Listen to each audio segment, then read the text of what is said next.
The House committee investigating January 6 has just recommended contempt charges for two former Trump advisors. A vote on the issue Monday was unanimous. The committee says Dan Scavino and Peter Navarro have failed to comply with subpoenas to testify and provide documents. Both men have cited executive privilege as a reason for not cooperating with the investigation. CBS News congressional correspondent Scott MacFarlane is there on Capitol Hill. He joins me now.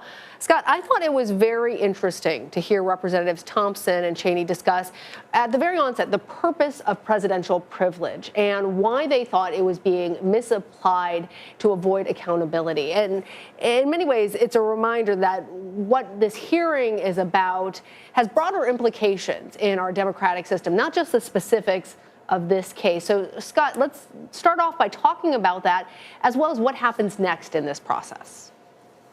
Yeah, I think the committee chairman and vice chair, Congressman Thompson, Congresswoman Cheney, were trying to lay down a marker, not just to express their concern and disapproval of the defiance of their subpoenas, but for future Congresses and future investigative committees to use if they come across the situation years or decades from now.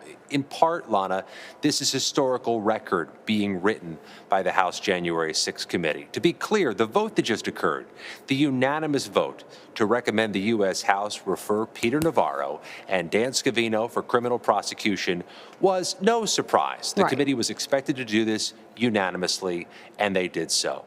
There were some surprises, though, over the past 30 minutes. We heard multiple members of this committee, including both members from California, the Democrat Zoe Lofgren and the Democrat Adam Schiff, say in so many words, the committee is doing its job. The Justice Department needs to do its job. Leaning into the Justice Department, indicating this committee is not satisfied with how the Justice Department is handling the prosecutions from January 6th. That's exactly what we heard from a federal judge in California earlier today, when that judge approved the release of emails from a potential key witness to the January 6th committee. The judge says there's a search for accountability among the public for January 6th, and an absence of accountability will lead to the risk of future January 6th attacks. Multiple members of this committee said exactly the same thing tonight, that without accountability, without a stronger push from the Justice Department, there is a risk of future January 6th. Now, it's not clear to me, listening to the testimony or to the statements today, whether the committee is mentioning or referencing a need to prosecute more people for the riot that day, including higher level people, or whether the Justice Department needs to prosecute Dan Scavino and Peter Navarro, as recommended tonight, and Mark Meadows, the former White House Chief of Staff, as recommended many weeks ago. Right, and that's something that goes to the conversation we're having in advance of the actual hearing, that so far the full House has previously approved contempt referrals for both Steve Bannon and Mark Meadows, but so far the Justice Department has only moved forward with charges against Bannon. Now we'll have to see what happens next in the case of Scavino and Navarro. So just for people who perhaps haven't been following this as attentively as you and I have, talk about what happens now in the House, where that heads, and how the Justice Department needs to make a decision on this. And then I want to talk to you more about the ruling on Eastman's lawsuit, which we also heard Representative Thomas talking about. Yeah, Lana, there's a three-step process here, and we just watched step one. The first step is the committee files this report and votes on it. And if the report is voted up, as it just was, it goes to the full U.S. House for step two. The U.S. House must pass a formal referral to send these two individuals' names to the Justice Department for possible criminal prosecution. And then that's step three. The Justice Department decides whether to file criminal charges. Multiple people have gone through this process, but so far only one has been charged. That's Steve Bannon. But to be clear, Lana, as we look at the time frame here and the realistic time that remains, these prosecutions, or these possible prosecutions, aren't going to yield all the records and all the answers the committee needs to meet its deadline. And there is a firm deadline. It has to issue its report and conceivably hold the public hearings that Congresswoman Cheney mentioned tonight within a few months. The midterm elections are a pretty soft but firm deadline. They have to get their work done before then.